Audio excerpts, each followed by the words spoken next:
Welcome to GrassRoot Ohio, conversations with everyday people working on important issues here in Columbus and all around Ohio. I'm Carolyn Harding, and today I'm talking with Dion Green, son of Derrick Fudge, who was shot the night of August 4, 2019, in the mass shooting in Dayton, Ohio. Dion Green is the founder, CEO of Fudge Foundation, named after his father, and with an acronym that means Flourishing Under Distress, Given Encouragement. Fudge Foundation is a 501c3 nonprofit that helps survivors through traumatic experiences with resources and support. The foundation seeks to support individuals on their journey of grief and healing through the delivery of support, service, and advocacy at both a local and national level. Mr. Green has his MBA from Keller's Graduate School in Business Administration and a Bachelor of Science from DeVry University in Business Administration. Mr. Green is a certified peer support specialist with the state of Ohio. Mr. Green is a survivor. He speaks around the country and in communities that have been impacted by gun violence. In addition, he serves on the Board of Felons. He serves on the Board of Felons with a Future, Upturn Ohio, and numerous other community initiatives and support networks across the country. Mr. Green is the published author of his memoir, Untitled, Act of God, Act of Man. He is a 2021 graduate of Leadership Ohio and recipient of multiple awards and recognitions from local officials and governors. Mr. Green is a mentor, leader, and change agent for the community, working to help communities to heal. Welcome, Dion. Welcome. Thank you. Thank you for allowing me to be on your show. We met on, I'm very happy to have you on my show. We met on March 28 at the Ohio Senate Democratic candidate debate at Central College in Wilberforce, Ohio. We were both there supporting Morgan Harper's progressive agenda. And today we meet again after the Buffalo mass shooting, where a self-proclaimed white supremacist killed 10 people, injuring 3, all going about their Saturday afternoon grocery shopping. So first of all, how are you doing? I'm making it. I'm currently out here in Buffalo right now with the families and speaking and, out here. So, just re-traumatizing, just hearing about how the shooter came onto the scene with the illegal ammunition. It's all too familiar with Dayton, Ohio. But yesterday we got in here and we hit the ground running and started being a support family into the community and just speak to them about the process and what they're going to go through. We're going to continue to go through. For people to understand the impact of violence, they don't just mess with us till we put our loved ones in the ground. It's a lifetime of up and downs. Right now, this is a down moment for me because I'm going on year 3, and it feels like day 1 all over again. Yeah, I know that for people that have suffered trauma, to be in that same environment or to be exposed to it can really trigger that for you, and for you to put yourself into that situation is very brave. Where do you go to get strength and support to be able to do your advocacy work? I mean, first and foremost, God, but also the people that I keep around keeps me up and motivated with a positive attitude, just staying stable. But share. I do have my moments where I do break down, but to myself, get out to the public, surrounded. I'm going through it in that moment. But my energy just comes from, every time I approach another survivor from my experience, gun violence, type of violence, Charlie, once I hear the story, so I always use the story of Superman. Sun was his energy and kryptonite was his weakness. But when I speak to a survivor, anybody that's a victim, that's the kryptonite. Dion, I want to ask you, you're cutting out a lot. You hear me better now? Yes, please. Thanks. Yeah, I don't want people to miss your story. So I always use my story as Superman, as the sun was his energy and kryptonite was his weakness. Time I approach a survivor and hear their story, that's my kryptonite. It traumatizes me. I know what they're going through, but my energy, the sun that keeps me going, is when I hear that survivor speak out on how they're feeling, but also putting one foot in front of the other and moving forward. And that right there is just powerful because one of us had the story to share, and you don't know who that can touch. So, Yeah. I'm still having you go cut out on me sometimes, so we'll just do our best, okay? Right. Okay. How will the Fudge Foundation, how will you go forward? As the CEO of the Fudge Foundation, you yourself just went directly over, well, not directly, but a couple days afterwards to Buffalo. What are you going to do right now for the people that are suffering in Buffalo, and what will you continue to do? well, first of all, they're my family now. Yeah. They're in this network that they didn't ask to be a part of. So, bond that we're going to have for life. Second of all, I'm going to be that shoulder that they can lean on, but I'm also going to give them the advice on what they're going to feel and what they're going to go through, just like I would a young lady that lost a loved one. Know that it's okay. And lean on your family's shoulder and let the community uplift you right now. Continue support and help them just navigate through their journey. It's never ending, and that's what a lot of people do. Like, just because it's 2 years from now, we all right. No, we're doing okay, but we're not all right. I noticed on your website for the Fudge Foundation that you have events where people can check in. And can you talk about some of the things you offer where people could check in and get, and maybe, or you have links to mental health resources? Yes. What are some of these connections that you have? So I host a various descriptions of webinars, from mental health to trauma to resiliency to suicide prevention to how to coping with triggers and stuff like that. So you can just go on my website and see what is on the agenda, and you can sign up on the links. And whether it's in person or via Zoom, we'll get you the link or get you the address to where it's at. The resources is I have resources all over. So whatever state I'm in, if a person needs to be connected, I can reach out and get them connected. But what people fail to realize, survivors like me and other ones here, they don't want to talk to somebody that, they want to talk to somebody that's relatable. So it's my resources is a little bit different than a lot of other resources. Come from lived experience, relatable. You've gone through it. And still going through it. Right. I don't think you probably ever right gone through it. Let's talk about your story. And, you were out with your father, and just talk about, we don't have to go, we can go where you want to go with it, but I want to hear about the relationship you had with your father, and then how you decided to take that heartbreak and trauma and do something beyond yourself to maybe help other people.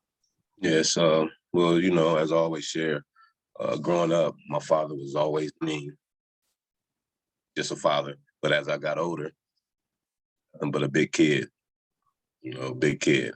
Got older, our bond got closer. We loved to fish a lot.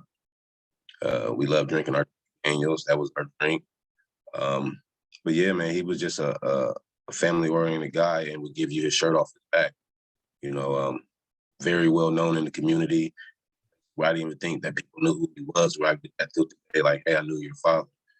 So yeah, man, he was a light in a dark place, and have him snatched away the way he would happen all the lives was just it's still a nightmare that I still don't believe.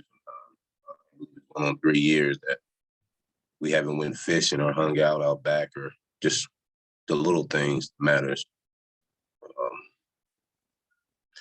Is it's a little different. Yeah, and right now you are particularly in a sad place because you're reminded of it all over again.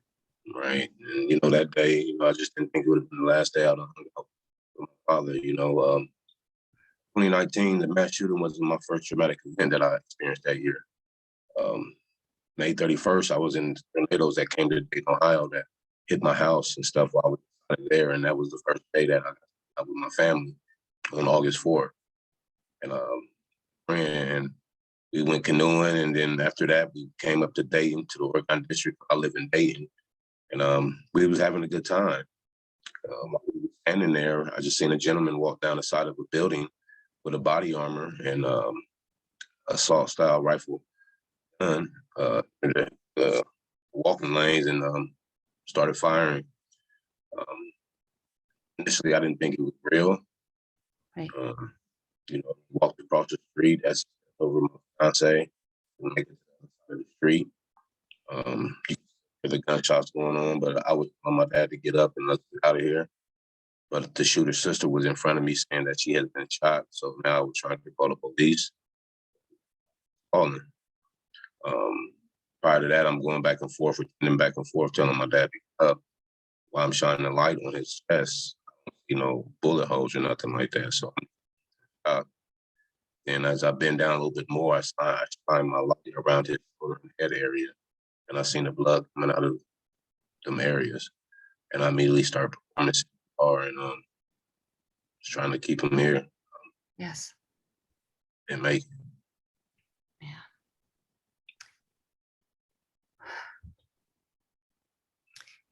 In November 2021, the FBI came out with a report on the Dayton shooter. As reported by Channel 5 Cincinnati, Ohio. Yes. Please don't say it. Don't say the name. Don't say it. I won't. He don't deserve it. I'll take it out. Okay. All right. Sorry. No, I honor that. You were quoted as reaching out to FBI for more information. Did you find out more information? Yes, the FBI closed our case with the most stupidest type of decision ever. They closed it with 10 years of bystander fatigue. I had to figure out what that was, but bystander fatigue is, say, me and you are brothers and sisters, and we have an older brother. I'm the baby, and I just kept saying, I hate him. I'm gonna kill him one day. You hear it so much, you just start to ignore it. You know, it's the fatigue, the bystander. But that's what they diagnosed our shooter with. 10 years of bystander fatigue. But as soon as he did the shooting, all the students from the school got on the television saying that he had a murder list of rape. There's only 4 years in high school. Where's the prior 6 at? That's why I'm not understanding how, if it's 10 years and y'all been knowing this, it's just a bunch of BS to me. Don't label it a hate crime. I don't know why Dayton don't do that, but it clearly was a hate crime. Yeah. Sister, if you look his sister up in the national database, mass shooting, she was a transgender. Her name is Jordan Coffer, but her real name is Megan. It was, so you had transgender, you had Salih from another country, and you had the rest black, and 2 other white. So, but they don't never label. That's why I always call it. Yeah. So then the Buffalo killer describes himself as a white supremacist and an anti-Semite. And this hate speech, this hate strategy, these hate killings of innocent people, what can we do to face this hate and to shift it? I mean, first we got to acknowledge that it's real, and that it's still here, and that it's still present. You know, yeah. It's coming out more to the front, but there's a lot that are still hidden behind them closed doors. But it's time to face it. I've been on this real. This is not the only first racially motivated mass shooting. My good friend Sharon Risher lost her mother in the Emanuel 9, you know, by their shooting, you know. Yeah. So, first we have to address the issue of racism. It's here. They've been speaking on this replacement theory, that we're trying to replace whites and stuff like that. And I just don't know. And some people are just stupid and believe it and do dumb things, evil things that are putting people in a world that they don't want to be in.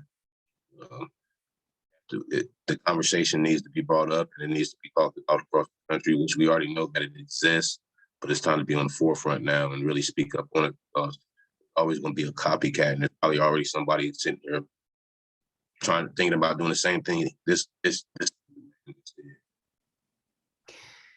What do you, in your 3 years of advocacy, what can you tell our listeners? These are activists in Ohio and concerned citizens.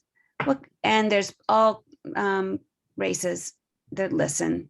What can you say to us that you think would be a beginning to help? So, first and foremost, change, vote.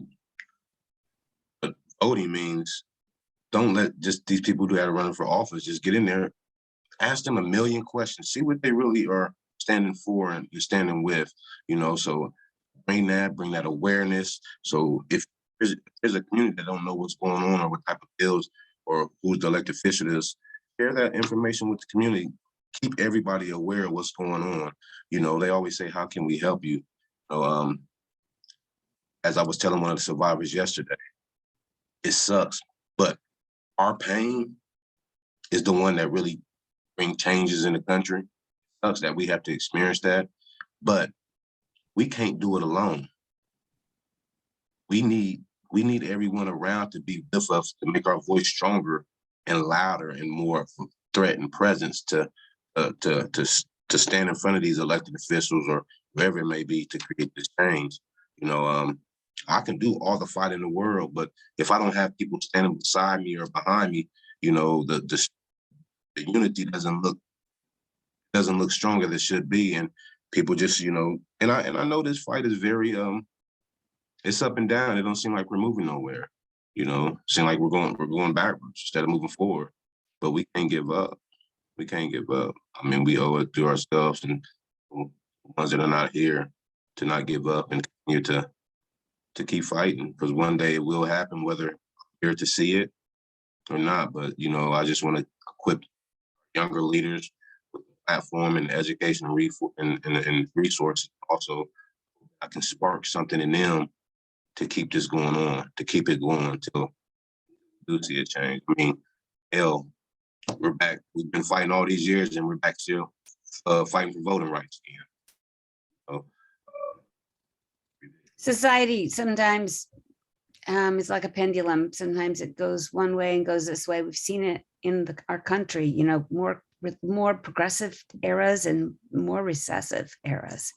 Seems like we're going back in all kinds of ways, in all kinds of rights. Everyone's rights are being attacked. Yeah, and it sucks. I do this fight alone. I really don't. I am nonprofit. A lot of grants, they always ask for data-driven information, right? Everything's data-driven, but the work I do might be on the news today, I will, and maybe 3,000 people watching that I don't know. And maybe this person was going to kill himself or go kill somebody, right, but I stopped him. Right. So this work I do, I never see the reward. Mm-hmm. Unless somebody reaches out and say it, but I don't know, I might not never see this person or whoever whose life I did changed, or, so, you just got to believe in God and just, know that you're touching someone somewhere and just keep it going. And you're trusting your inner vision. Right. And that's hard sometimes when you don't get the feedback and you don't know how you're impacting people. I understand that very much. But I do understand also the vision to help. Now, you say you're working locally and nationally. Are you working with the city of Dayton? Are you working with the state of Ohio? Are there laws that are in process? Yeah, well, I work with the city of Dayton, Springfield, city of Columbus, pretty much wherever I'm needed at. Here lately, I've been doing assemblies and putting programs in schools against gun violence and awareness on faces and impacts of gun violence. But also, Senate Bill 36 was one of the first things that I fought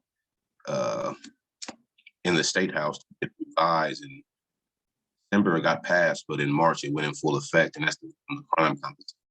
Which, can you say that again? What that bill is? Senate Bill 36. What did that? Victims of crime compensation. And did that pass or did not pass? Yes, it's passed. It's in effect now. And is it, it's not clear what it does. There was a glitch when you talked and I could not hear what it does.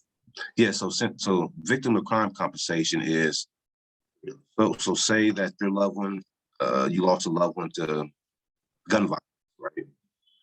What victim of crime compensation does is you'll be able to fill out a paper through the Attorney General's office that will pay for your funeral, your funeral expenses, mental health, if you have to take off work, all this and all of that. At first, there were so many restrictions to it. You've been in jail or stuff like that, you would get denied. I got denied that. A lot of families got denied that in Dayton, Ohio, after the mass shooting. So I started working with Senator Peggy Lehner, and we started putting it on the floor. But the first year it got out because Stand Your Ground took over that bill that I was against as well. But as this year it passed, and now it's retroactive, and there's no more regulation. I don't care if you've been in prison or nothing like that. If you apply, you're able to get it. And retroactive for 3 years. So all the families in the Oregon district that was denied can go back to reapply. Okay. It's burial expenses, hospital, all of that. So say if you're off for a year, pay for all of that. So that's one good win. Right. And the reason why I fought that, because that bill, it was really crippling Black and brown community from all this, what's the name? So a lot of people didn't know how they was getting now. So now that since all the stipulations are off, now maybe they can help them, because should nobody have to worry about burying their loved ones when they didn't ask for them to die. That's right. And mental health, if I don't have insurance or nothing like that, I can't receive the help. Like I told them on the floor, yes, we miss our loved ones, but we are the ones that are still living here. We don't get that help, and guess what? We're going to end up becoming homeless, substance. Then once we get on substance, we start committing crime because we can't afford it. So it's a trickle down effect. And what kind of mental health coverage will they get from this bill? Oh, wherever you seek help at, they reimburse it. Okay. Yeah. So I'm hoping that I changed it in Ohio, but I'm working on a national platform. So I'm hoping that the rest of the country will follow Ohio's lead, because we was the first one that changed it up. Excellent. What's your next goal as far as legal laws at the State House? Well, I also have a national lawsuit in across the country. First lawsuit in the country over ammunition around drum used in mine. So we know them things play out slow. So just being patient with that and just keeping pressure, and that it changed. But right now I'm just paying attention to these bills that are being passed. I know that we see that we're not stopping them, the filibusters and stuff like that. But I continue to want to thank any and everyone that's been calling their state representative and just voicing opinion, like, please don't give up. It will change soon. We just gotta, I know it looks daunting, but don't give up, and I just want to say thank you to all those that are out there, sending letters, calling their representatives and about these bills that are passing through. But one day we will be able to. Dion, have you ever thought about running yourself? yeah, they've been trying to get me to run for the longest. Yeah. And And, it's the right time for you. Amen to that. Right now I'm not meant to be in an office right now because I'm not just in Ohio. I'm wherever my heart takes me. And being in a confined spot, I will still make change, but I won't be able to be at places when I need to be where I need to be at. Yeah. I'd like you to give the listeners if they had one thing that they take home with them from the conversation with your experience, Dion, what would you like to leave them with, and what would you like to ask from them? So, as a survivor and, people looking in, like, some people don't know how to approach, and that goes here. This is why I came here to help out the police, here to let them know how to approach survivors. People think that they say things, when you go through a situation, and it's all good and said, but they don't mean no harm, but they say things they don't know what they're saying. Like, I get this all the time. Like, I understand what you went through. I lost my father to cancer. At the end of the day, it's two separate ways we lost. At mine's 30 seconds. So sometimes the best thing to do, just don't say nothing and just be there. Be that support system. Just continue to check on them and just let them lean on your shoulders. But it takes a lot. And, people don't understand that. Sometimes the best thing to say is nothing. We know you're there. We know your presence there. We're just in a space right now where we're trying to keep our stuff. But just take your time on how to move forward with them. And there's so much I can share that, with survivors and just going through situations, but continue to pray and uplift these families and all these families across the country. And, if you see someone that's trying to create change, and if you're able to help out, whether it's sending letters, like, be a part of that. Like, we're so much stronger in numbers. Yeah. We're so much stronger in numbers, what type of stuff is hitting everybody. And you, from a grocery store to a nail salon, to hanging out with your father, to, at a movie theater, to, at church, it's ridiculous, and, I just want to tell people, just be safe and see something, say something. Keep your head on the swivel, man. Right now, this world it's kind of crazy right now, and it's scary that, we go out and put food on our table without worrying about making it back home, or pumping gas and not worried about making it back home. So just cherish these moments and live in the moments, and just love on your family and friends, because we just don't know when our last moments are here on earth. Thanks so much for joining me today, and I wish you the best in your work in Buffalo today. Yes, ma'am. And when people want to find out about the Fudge Foundation, is it just fudgefoundation.org? Yes, ma'am. Yes, ma'am. All right. So folks that want to find out more about what Dion Green is doing with his foundation, it's fudgefoundation.org. And they can always donate, because, money helps me around and be able to help other survivors, because I try to help them with burial expenses and stuff like that when they're going through their situations. It's always about how much money I have involved in it. All right. Thanks so much, Dion. Thank you.